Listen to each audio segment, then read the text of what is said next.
घने जंगल के बीच, जहाँ पत्तों की सरसराहट भी किसी गीत जैसी लगती थी, वहीं मीरा और तारा का छोटा सा घर खड़ा था।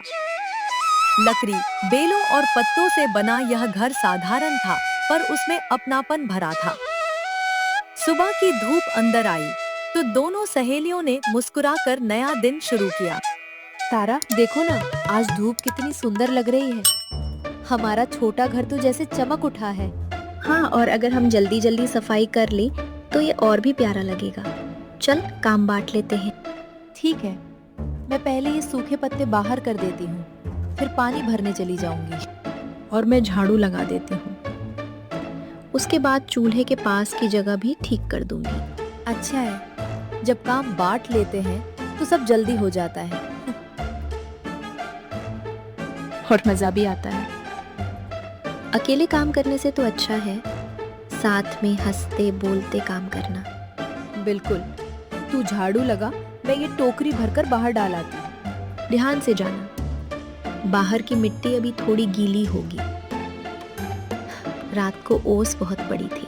मैं संभल कर जाऊंगी। तू बस ये मत कहना कि मैं फिर से फिसल जाऊंगी। अरे, वो तो बस एक बार हुआ था, लेकिन तू ऐसे बैठी थी जैसे मिट्टी ने तुझे पकड़ लिया हो। और तू इतनी हंसी थी कि मुझे उठाने के बजाय पहले हंसना बंद ही नहीं किया। क्योंकि तेरे चेहरे पर मिट्टी की मूंछ बन गई थी। अच्छा, अब पुरानी बातें छोड़। ये देख, कोने में फिर छोटे पत्ते भर गए हैं। मैं अभी साफ कर देती हूँ। सच कहूँ, हमारा घर छोटा है, पर मुझे यही सबसे अच्छा लगता है। मुझे भी। इसमें हर चीज अपनी लगती है।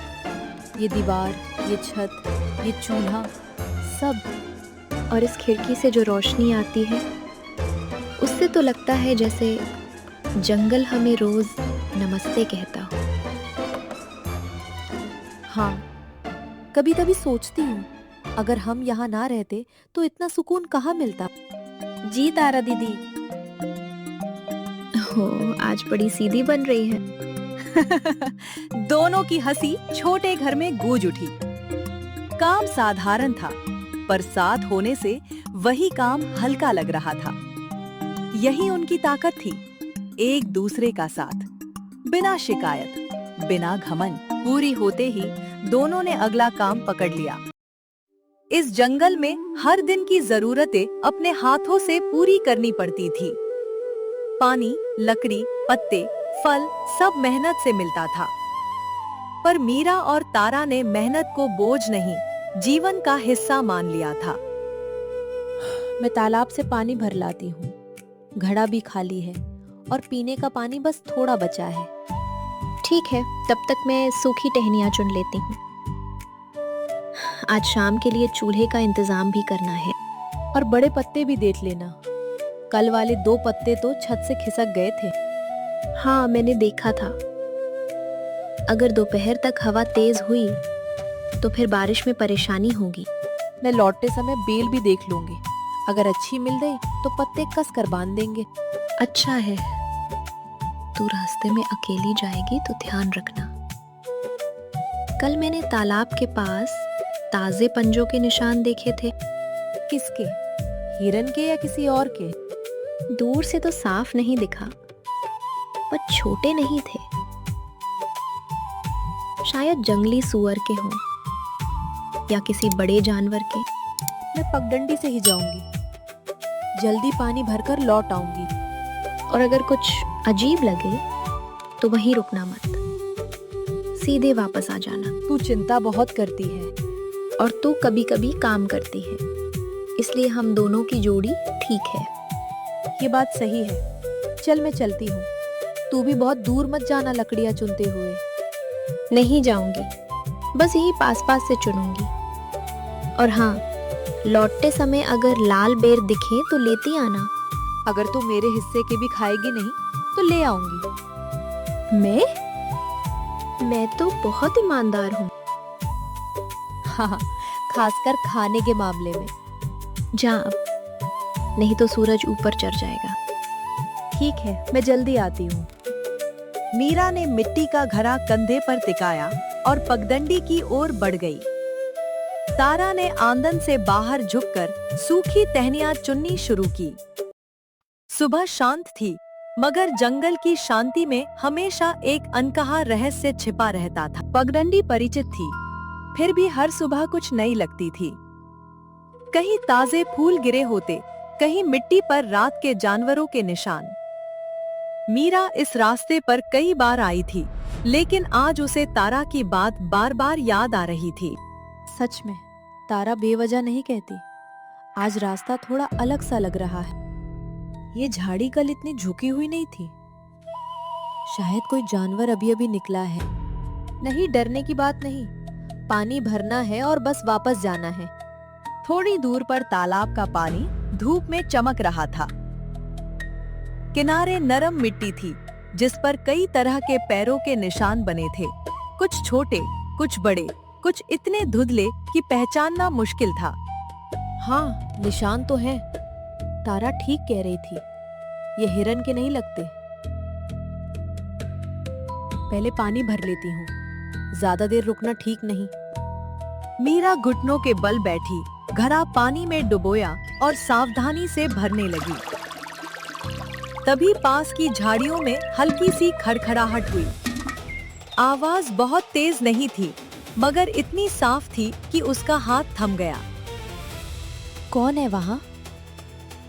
कोई जवाब नहीं आया, बस पत्तों की हल्की सरसराहट। फिर सन्नाटा। मीरा ने गहरी सांस ली, गला उठाया और पीछे मुड़कर देखने लगी। शायद कोई छोटा जानवर होगा। मुझे जल्दी लौटना चाहिए। वह मुड़ी ही थी कि उसकी नजर तालाब के दूसरी ओर पड़ी। एक पुराने पेड़ के तने के पास मिट्टी पर कुछ पड़ा था, जैसे कपड़े का कोई फटा टुकड़ा या किसी थैले का हिस्सा। यहाँ ऐसा कुछ होना अजीब था। ये क्या है? यहाँ कपड़ा कैसे आया? इस रास्ते से तो कोई आता भी नहीं। नहीं, पास जाकर देखने का मन तो है, पर पहले तारा को बताना बेहतर होगा। मीरा ने खुद को रोका। उसने घड़ा दोनों हाथों से थामा और तेज कदमों से घर की ओर चल पड़ी। अब उसे सिर्फ जल्दी लौटना था। घर के पास का आंगन में तारा सूखी लकड़ियां बांध रही है। धूप अब थोड़ी तेज हो गई है। मीरा घड़ा लेकर जल्दी जल्दी लौटती है। चेहरे पर चिंता और उत्सुकता दोनों हैं। अरे, तू इतनी जल्दी लौट आई? पानी तो भर लाई, पर चेहरा इतना गंभीर क्यों है? तारा, तालाब के पास कुछ अजीब था।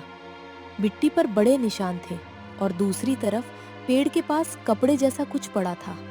कपड़ा? जंगल के उस हिस्से में? ये तो सच में अजीब है। मैंने पास जाकर नहीं देखा। तूने कहा था ना, कुछ भी अजीब लगे तो लौट आना। अच्छा किया, अकेले रुकना ठीक नहीं था। और वो आवाज, कोई दिखा क्या? नहीं, बस झाड़ियों में खड़खड़ाहट हुई थी। मैंने पुकारा भी, लेकिन कोई बोला नहीं। मतलब वहां कुछ तो है। मुझे भी यही लगा। हो सकता है कोई राह भटक कर आया हो, या किसी का सामान गिर गया हो, या फिर कोई घायल हो। अगर ऐसा है तो मदद करनी चाहिए। हाँ, लेकिन बिना सोचे दौड़ना भी ठीक नहीं। पहले तय करते हैं कि क्या करना है। सही, हम दोनों साथ चलेंगे। दिन का उजाला है, इसलिए अभी देखना बेहतर होगा। और घर खुला छोड़ दे? नहीं, पहले दरवाजा बांध देते हैं, पानी अंदर रख देते हैं और एक लंबी लकड़ी साथ ले लेते हैं। मैं घड़ा अंदर रखती हूँ। तू वो मोटी डंडी उठा ले जो चूल्हे के पीछे रखी है। और एक कपड़ा भी ले लेते हैं। अगर कोई घायल हुआ तो काम आएगा। देख, यही बात मुझे तेरे बारे में अच्छी लगती है। तू डरती भी है और सोचती भी है। और मुझे तेरे बारे में ये अच्छा लगता है कि तू पहले देखती है फिर मानती है। तो तेरा, हम अभी चले? हाँ, अभी, लेकिन धीरे और साथ साथ। दोनों ने जल्दी से घर समेटा, दरवाजे पर बेल कसकर बांधी और एक लंबी लकड़ी साथ ले ली। उनकी चाल में सावधानी थी, पर आंखों में जिज्ञासा भी। जंगल अब वही था, फिर भी जैसे उसमें कोई नई बात छिपी बैठी थी। यही जगह है? हाँ यही, देख उस पेड़ के पास। सच में, ये तो कपड़े का टुकड़ा लगता है और मिट्टी भी उखड़ी हुई है। मैं यही रुकती हूँ, तू जरा ध्यान से देख। नहीं, साथ चलेंगे, अलग नहीं होंगे। दोनों सावधानी से आगे बढ़ीं। पेड़ के पास पहुंचकर तारा ने लकड़ी से उस चीज को हल्के से पलटा। वह सचमुच कपड़े का फटा टुकड़ा था, मोटे कपड़े का, जैसे किसी थैले या चादर का हिस्सा। उसके नीचे मिट्टी में घसीटने जैसे निशान थे। ये यहाँ कैसे आया होगा? और ये निशान देख, जैसे कोई चीज यहाँ से खींची गई हो। तारा, उधर देख, पेड़ की जड़ के पास कुछ चमक रहा है। रुको, मैं देखती हूँ। तारा झुकी और पत्ते हटाए। वहां एक छोटी सी धातु की घंटी पड़ी थी, पुरानी मगर सुंदर। उस पर हल्की नक्काशी बनी थी। ऐसी घंटी जंगल में अपने आप नहीं आ सकती थी। मीरा, ये घंटी है और बहुत पुरानी लग रही है। मैंने ऐसी घंटी कभी नहीं देखी। क्या ये किसी यात्री की होगी? शायद, या किसी बच्चे की। लेकिन यहाँ बच्चा कैसे आएगा? सुन, फिर वही आवाज। इस बार खरखराहट पास से नहीं, थोड़ा दूर से आई। दोनों ने एक साथ मुड़कर देखा। झाड़ियों के पीछे से जैसे किसी ने जल्दी से कदम हटाए हों। सन्नाटा फिर लौट आया, मगर अब वह पहले जैसा शांत नहीं था। कौन है वहाँ? बाहर आओ, हम मदद कर सकते हैं। अगर कोई घायल है तो डरो मत, हम तुम्हें नुकसान नहीं पहुंचाएंगे। कुछ पल तक कोई जवाब नहीं मिला। फिर बहुत धीमी, कांपती सी आवाज आई, इतनी हल्की कि समझना मुश्किल था कि वो सचमुच किसी इंसान की थी या हवा का धोखा। पानी। तारा, तूने सुना? किसी ने पानी कहा। हाँ, आवाज उधर से आई है, उन घनी झाड़ियों के पीछे से। वहाँ कोई है, हमें देखना होगा। हाँ, लेकिन सावधानी से। घंटी अपने पास रख, पता नहीं ये किस बात का संकेत हो। मीरा ने छोटी घंटी उठा ली। दोनों ने एक दूसरे की ओर देखा, फिर झाड़ियों की ओर बढ़ी। उनके सामने सिर्फ पत्ते और छाया नहीं थी, बल्कि शायद किसी अनजान कहानी का दरवाजा खुल रहा था। अगर झाड़ियों के पीछे सच में कोई है, तो हमारी जिंदगी आज से बदल सकती है। और अगर कोई मुसीबत में है तो हम पीछे नहीं हटेंगे। चल।